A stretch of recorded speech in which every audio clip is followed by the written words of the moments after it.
मेलावा घुमा दो सैया चलल बाजार के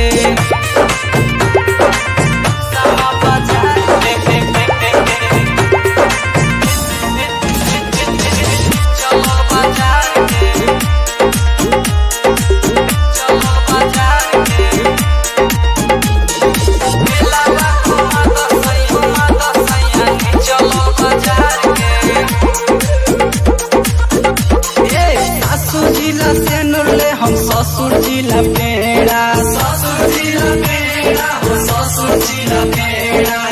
दो खातिर ले हम पकौड़ी लइकवन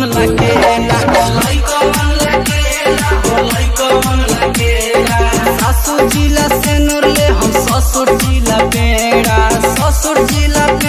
हो ससुर जिला पेड़ा पंकज पारसल भागो जनी झार के पंकज पारसल भागो जनी झार के मेलावा घुमा दो राजा शीशा बाजार के मेलावा